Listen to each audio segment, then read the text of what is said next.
Los Angeles में shrine auditorium में 7,000 लोग हर जगह भरे हुए थे। साल 1970 एक औरत सफेद ड्रेस में मंच पर आती है। किसी को उसका नाम बताने की जरूरत नहीं, सब जानते हैं वे क्यों आए हैं। वह अपने हाथ आसमान की तरफ फैलाती है, ऑर्गन बज रहा है, माहौल बिजली के समान बदल जाता है और फिर बिना किसी चेतावनी के, बिना उन्हें छुए लोग गिरने लगते हैं। सेक्शन सी में एक आदमी अपने बैसाखी फेंक कर दौड़ने लगता है। बालकनी में से एक औरत चिल्लाती है कि उसके सीने का ट्यूमर गायब हो गया है। पूरे हॉल में व्हीलचेयर खाली हो जाते हैं क्योंकि लंगड़े चलने लगते हैं। पूरे हॉल का माहौल बदल जाता है। एक बच्चा जो अंधा आया था वहां पे उस मीटिंग को अटेंड करने के लिए, वो अंधा अब खड़ा होकर दीवार में लिखी हुई साइन को पढ़ना चालू कर देता है क्योंकि वो चंगा हो जाता है। सफेद ड्रेस वाली औरत मंच में घूमते हुए इशारा करके कहती है, पीछे पीछे कोई बैठा है, एक व्यक्ति बैठा है जिसका डायबिटीज अभी ठीक हो गया है। एक व्यक्ति रोते हुए खड़ा होकर कहता है कि यह सच है। यह कोई नाटक नहीं था, किसी को आगे नहीं बुलाया गया था, किसी पर भी अभी तक हाथ नहीं रखा गया था। वे सब अपने जगह पर बैठे थे और अचानक जो नामुमकिन चीजें थी वो मुमकिन हो गई। सफेद ड्रेस वाली औरत बार बार कहती है, मेरे पास कोई ताकत नहीं है, कोई सामर्थ्य नहीं है, बिल्कुल नहीं है, यह तो पवित्र आत्मा है। This is the Holi spirit जो चंगा कर रहा है। मैं चमत्कारों पर यकीन करती हूँ, विश्वास करती हूँ क्योंकि मैं परमेश्वर पर विश्वास करती हूँ। उसका नाम था कैथरीन कुलमन। जब तक वह मरी, हजारों नहीं लाखों लोगों ने ये कहा था कि उसकी सेवा के द्वारा मैंने चंगाई को प्राप्त किया है। जब वो सेवा करती थी मैं उसके वहां गया और मैंने छुटकारा को पाया है। मैं लंगड़ा था, मैं ठीक हो गया, मैं अंधा था, मैं देखने लग गया। सारी चंगाइयाँ जो डॉक्टरों के पास गई, डॉक्टरों ने लिखा और ऐसी ऐसी चंगाइयाँ हुई जिन्हें डॉक्टर ने एक्सप्लेन नहीं कर पाया, जो डॉक्टर समझा नहीं पाए किसी को भी। पल भर में जिंदगियां बदल गई। लेकिन यह बात लगभग किसी को भी नहीं पता है, यह जो औरत थी जिसके सेवा में स्टेडियम भर जाते थे, जिसने पूरी एक पीढ़ी के लिए चंगाई वाली सेवा शुरू की थी, जिसने औरतों के लिए सभी रुकावटें जो थी, सारी रुकावटों को तोड़ दिया था, उसने जिसने दुनिया भर के लाखों लोगों पर असर डाला था, उसने लगभग यह सब कुछ एक शादीशुदा आदमी के लिए छोड़ दिया। अपना सामर्थ, अपना अभिषेक, खुदा से पाया हुआ दान और वरदान एक आदमी के लिए जो पहले ही से शादीशुदा था, उसके लिए अपना सब कुछ छोड़ दिया था। उसने सब कुछ खो दिया। उसके बाद उसकी सेवा बंद हो गई, उसकी इज्जत गिर गई, वह बिल्कुल नीचे गिर गई। उसने खुद को मारने के बारे में भी सोचा, उसने सुसाइड करने के लिए भी सोचा था। फिर उसने एक डिसीजन लिया, एक फैसला लिया जिसने सब कुछ बदल कर रख दिया। यह कहानी है एक लंबी पतली लाल बालों वाली गांव की लड़की की, जो अमेरिका की सबसे मशहूर चंगाई प्रचारक बनी। बुरी असफलता और जीतने वाले विश्वास की कहानी, पूरी तरह समर्पण और अलौकिक ताकत की कहानी।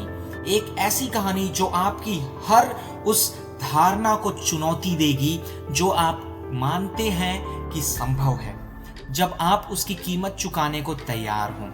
क्या आप तैयार हैं इस गवाही को सुनने के लिए? आइए मेरे साथ बने रहिए। 9 मई 1907 में कैथरीन कुलमन का जन्म हुआ था। एक छोटे से खेत में वो पैदा हुई थी। कैथरीन कुलमन बहुत ही पतली, लंबी सी, लाल बालों वाली और अजीब थी। एक दोस्त ने उसे बाद में कहा था, उसके कैथरीन कुलमन के दोस्त ने एक बार कैथरीन से कहा था कि वह सुंदर नहीं है, वह नाजुक या लड़की जैसी बिल्कुल भी नहीं है। लेकिन वो छोटी सी जो कैथरीन थी बहुत ही एनर्जी से भरी हुई थी। उसमें एक आग, एक पुकार थी जो उसे डराती भी थी और खुश भी करती थी। जब कैथरीन कुलमन 14 साल की थी, एक रविवार की सुबह मिसौरी में एक चर्च की सभा में कैथरीन अपनी मम्मी के साथ गई थी। वो अपनी माँ के साथ उसके बगल में खड़ी थी। चर्च की घड़ी में 12 बजने में 5 मिनट बचे थे और फिर ऐसा हुआ, कैथरीन ने बाद में कहा मुझे याद नहीं प्रचारक का नाम या उसका उपदेश, लेकिन मेरे साथ कुछ ऐसा हुआ, यह मेरे लिए सबसे सच्ची घटना है। उसका पूरा शरीर कांपने लगा। प्रचारक ने पूछा, क्या हुआ? कैथरीन मुश्किल से बोल पाई, मुझे नहीं पता। और फिर उसने वो शब्द कहे, पिता, यीशु मेरे दिल में आ गए हैं। क्या आपके साथ कभी परमेश्वर का ऐसा सामना हुआ है जिसने सब कुछ बदल दिया? यही 14 साल की कैथरीन कुलमन के साथ हुआ। उसे तुरंत पता चल गया कि उसे प्रचार करना है, लेकिन एक बड़ी दिक्कत थी। वह एक लड़की थी और 1921 में लड़कियां प्रचार नहीं करती थी। लोग कहते थे लड़कियों को चुप रहना चाहिए, घर पर रहना चाहिए, लेकिन कैथरीन ने परवाह नहीं किया कभी भी इस बात को लेकर। 16 साल की उम्र में कैथरीन ने एक ऐसा फैसला ले लिया जिसने सबको हिला के रख दिया, जिसने सबको झकझोर कर दिया था। उसने घर छोड़ दिया। सोचिए, एक किशोर लड़की, एक जवान लड़की, बिना पैसे के, बिना पढ़ाई के, वह अपनी बहन और अपने जीजा के साथ तंबू लगाकर प्रचार करने लगी यीशु मसीह के बारे में। वो रात को कार में सोते थे, सुबह तंबू में प्रचार करते थे, जो मिलता था वो खाते थे।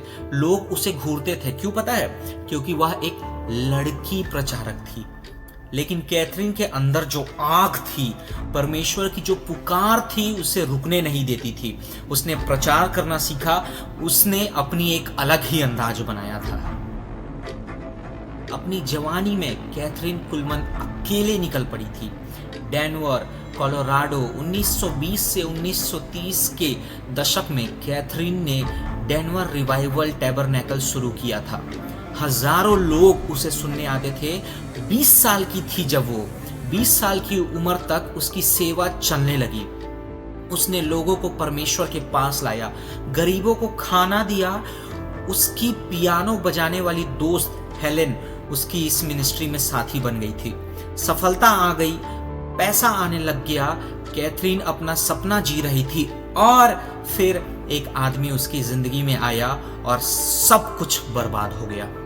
और उस आदमी का नाम था ब्यूरोज वॉल्ट्रिप। वह आकर्षक, एक सफल प्रचारक था। और एक बात याद रखिए, वह शादीशुदा था और उसके 2 बच्चे भी थे। जब वॉल्ट्रिप कैथरीन से मिला तो उन दोनों के बीच कुछ हुआ।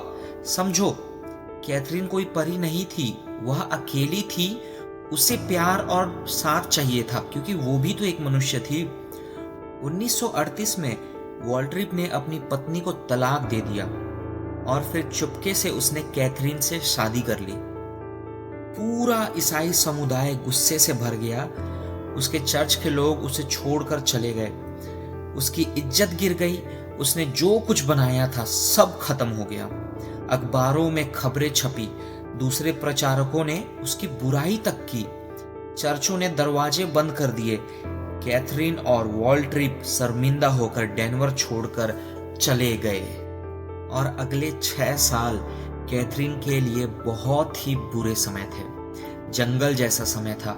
छोटी छोटी सभाएं होती थी, खाली कमरे होते थे जब वो मिनिस्ट्री करती थी, जब वो सेवा करती थी। हर जगह नकार, पैसे की तंगी हो गई थी। कैथरीन को बहुत ही बुरा लगता था। वो शर्म में और गिल्ट में जीवन बिता रही थी। उसने बाद में वो गवाही देती है कि वो खुद को मारने के बारे में भी सोच लिया था। उसने वो सुसाइड करने के लिए सोच रही थी कि मैं अब अपने जीवन को खत्म कर दूंगी। सोचो, वह औरत जो आगे चलकर हजारों के सामने खड़ी होगी प्रभु के लिए, वह खुद को मारना चाहती थी। क्या आपके साथ कभी ऐसा हुआ है? क्या आपको कभी लगा है कि आपने सब कुछ खो दिया? कि आपने कभी ऐसा महसूस किया है कि आपने इतनी बड़ी गलती कर दी अपने जीवन में कि वापसी का रास्ता ही नहीं है? अब पीछे जा ही नहीं सकते। हमने जो खोया है उसे हम वापस पा ही नहीं सकते। क्या आपने ऐसी गलती की है? तो आप कैथरीन की स्थिति को समझ सकते हैं। 6 साल तक उसने कोशिश की।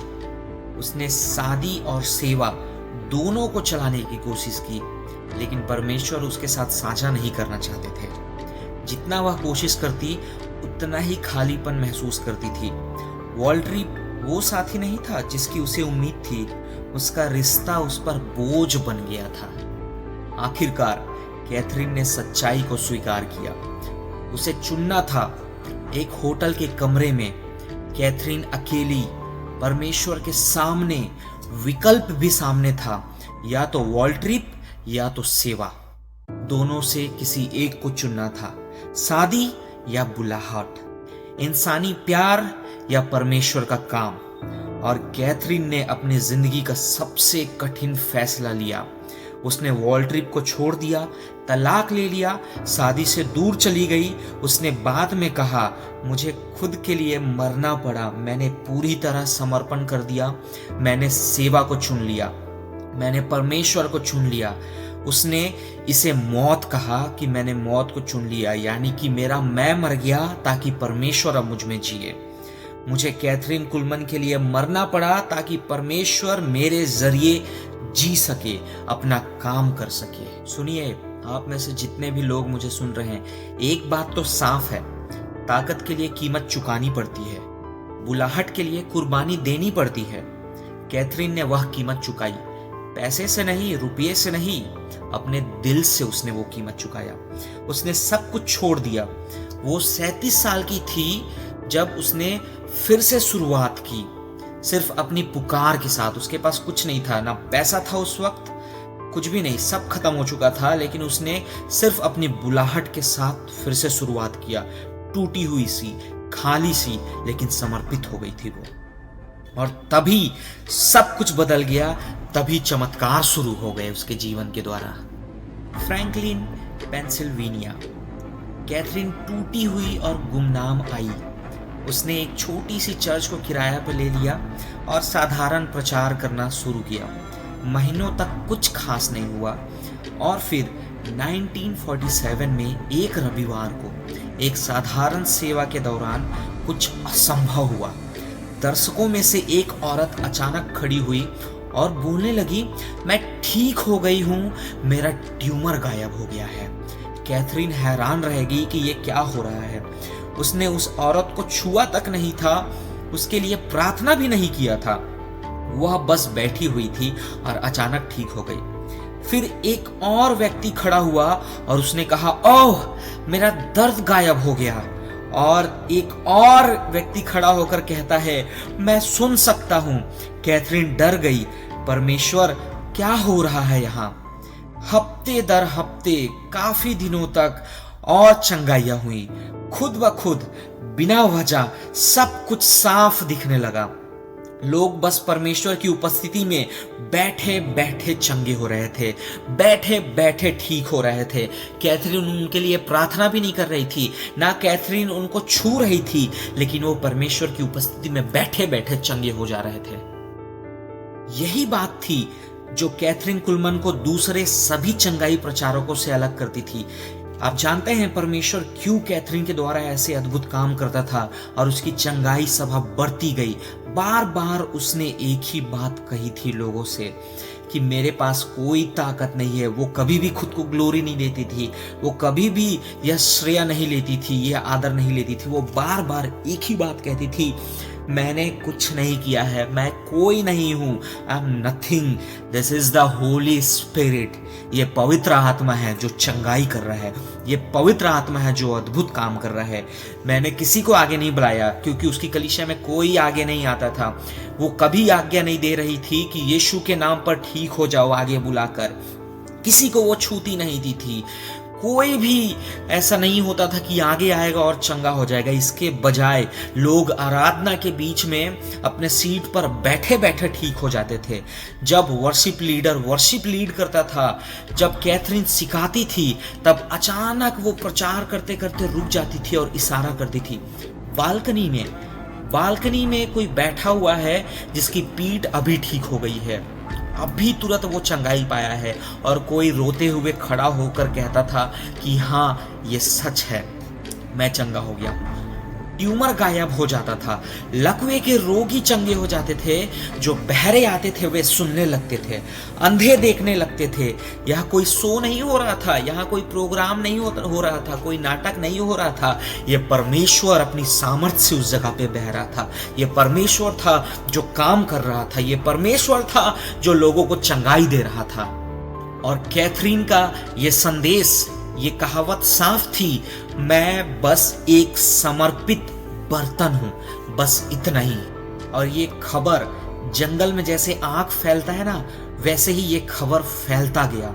फ्रैंकलिन की छोटी छोटी सभाएं जो होती थी वो बड़ी भीड़ को समेट नहीं सकी, इसलिए कैथरीन पिट्सबर्ग चली गई और कार्नेगी हॉल में साप्ताहिक चमत्कार सेवाएं शुरू की। हजारों लोग आने लगे, हर गलियारे में व्हीलचेयर लगी थी। बीमार, हताश, मरते हुए लोग आते थे और चमत्कार होते थे। मरते हुए लोग बचाए जाते थे। साबित चमत्कार, डॉक्टरों द्वारा जांची गई चंगाइयां डॉक्टरों के लिए असंभव मामले होते थे। एक आदमी पेसमेकर पहनकर आया। डॉक्टरों ने महीनों पहले उसके दिल में यह लगाया था और आराधना के दौरान उसे अपने सीने में गर्मी और हलचल महसूस हुई। उसने अपनी शर्ट के अंदर हाथ डाला और पेसमेकर बाहर निकाल लिया। उसका दिल पूरी तरह से ठीक हो गया था। अब उस मशीन की जरूरत नहीं थी। एक औरत की टांग जो जन्म से छोटी थी अचानक 2 इंच बढ़कर बराबर हो गई। कैंसर के ट्यूमर डॉक्टरों की जांच में गायब हो गया। अंधी आंखें देखने लगी, बहरे कान सुनने लगे, लकवा गरिष्ठ शरीर हिलने लग गया। शक करने वाले पत्रकारों ने जांच की। डॉक्टरों ने मरीजों को पहले और बाद में देखा। मेडिकल फाइलों में यह असंभव बातें दर्ज हुई। कुछ लोगों ने माना, कुछ ने शक किया, लेकिन कोई भी यह नकार नहीं सका कि कुछ तो अद्भुत हो रहा है, कुछ तो अलौकिक हो रहा है। और 1960 के दशक तक कैथरीन कुलमन एक मशहूर नाम बन गई। उसका radio program I believe in miracle लाखों लोगों तक पहुंचा। उसकी किताब बेस्ट सेलर बन गई। लॉस एंजलिस के श्राइन ऑडिटोरियम में उसकी मासिक सेवाएं में 7,000 से ज्यादा लोग आते थे। उसकी सेवा में मशहूर लोग आते थे, शक करने वाले लोग आते थे, सारे जगह से लोग आते थे। फिर 1970 में CBS ने एक डॉक्यूमेंट्री दिखाई, विश्वास चंगाई पर। पूरे अमेरिका ने देखा। डॉक्टरों ने कैमरे के सामने बोला। ठीक हुए लोग जितने भी थे अपनी कहानी मेडिकल रिपोर्ट के साथ सुनाई है। अपनी गवाही मेडिकल रिपोर्ट को हाथ में लेकर, जो जिसके दिल में बीमारी थी उसने मेडिकल रिपोर्ट था उसके हाथों में और उसने गवाही दी है कि देखिए मेरे दिल में ये बीमारी थी, लेकिन आराधना के दौरान मैं चंगा हो चुका हूँ। पत्रकारों ने शक की नजर से जांच की और लाखों लोगों ने कैथरीन कुलमन को देखा। यह सफेद ड्रेस वाली औरत जो पूरे विश्वास के साथ कहती, पवित्र आत्मा, होली स्पिरिट यह कर रहा है, यह मैं नहीं हूं, यह पवित्र आत्मा ही है जो कर रहा है, मैं तो सिर्फ समर्पित हूं। लेकिन यही बात कैथरीन को क्रांतिकारी बनाती है। उसने हर रुकावटों को तोड़ा। उसने पेंटिकॉस्ट, बैप्टिस्ट, कैथोलिक, मेथोडिस्ट सबको प्रचार किया। 1972 में उसकी पॉप पॉल VI से मुलाकात हुई। वह उन रेखाओं को पार कर गई जो दूसरे प्रचारक नहीं कर सकते थे, जो नहीं करते थे। और जहां भी वह गई, लोगों ने पवित्र आत्मा की ताकत को जीवन बदलते हुए महसूस किया और उसकी पहचान बन गई। सफेद लहराती ड्रेस में, नाटकीय इशारे में मंच पर घूमते हुए अपने हाथ आसमान की ओर उठाकर वो कहती थी, मैं चमत्कारों पर यकीन करती हूँ क्योंकि मैं परमेश्वर पर यकीन करती हूँ। लेकिन एक बात सच है, हर कोई ठीक नहीं हुआ। कुछ लोग व्हीलचेयर में आए और व्हीलचेयर में ही वापस गए। कुछ ऐसे चमत्कारों का दावा करते हैं जो साबित भी नहीं हुआ। आलोचकों ने उस पर बेवकूफ बनाने, परमेश्वर से खेलने, बीमार लोगों का फायदा उठाने का आरोप भी लगाया। और उसके बाद एक विवाद भी हुआ। कैथरीन बहुत ही शान से रहती थी। महंगे कपड़े, ज्वेलरी, फर्स्ट क्लास यात्रा, लग्जरी होटल। जब पूछा गया तो उसने कहा, मैं एक राजा के लिए प्रचार करती हूँ, इसलिए राजा के लिए कपड़े पहनती हूँ। कुछ ने इसे ठीक माना, कुछ ने गलत माना। कैथरीन खुद सवालों से जूझती थी, क्यों कुछ ठीक नहीं होते हैं? सिर्फ कुछ लोग ठीक होते हैं और कुछ नहीं होते हैं। मुझे नहीं पता, सच में नहीं पता। मैं बस एक समर्पित बर्तन बन सकती हूँ। क्या वह परफेक्ट थी? नहीं। क्या उसमें कमियां थी? हाँ, कमियां थी। लेकिन क्या वो समर्पित थी? हाँ, पूरे दिल से वो समर्पित थी और परमेश्वर ने उसे सामर्थ्य के साथ इस्तेमाल किया। और एक बात आपको पता है, उसने एक बार डॉक्टरों को क्या कहा था? 1970 के दशक की शुरुआत तक कैथरीन का शरीर जब कमजोर हो गया था, उसका दिल जो टूटकर परमेश्वर को समर्पित हुआ था, अब शारीरिक रूप से कमजोर हो रहा था। डॉक्टरों ने चेतावनी दी, आपको आराम करना होगा। तब कैथरीन ने क्या किया? उनको मना कर दिया और कहा, मैं अपने जूते पहनकर मारूंगी। वह प्रचार करती रही, यात्रा करती रही, सब कुछ देती रही परमेश्वर के लिए। 1975 के अंत में उसने लास वेगास हिल्टन में एक सेवा की। अपनी मौत से कुछ हफ्ता पहले, इसके कुछ समय के बाद, टल्सा में एक सेवा के बाद वह गिर पड़ी। उसकी ओपन हार्ट सर्जरी हुई थी।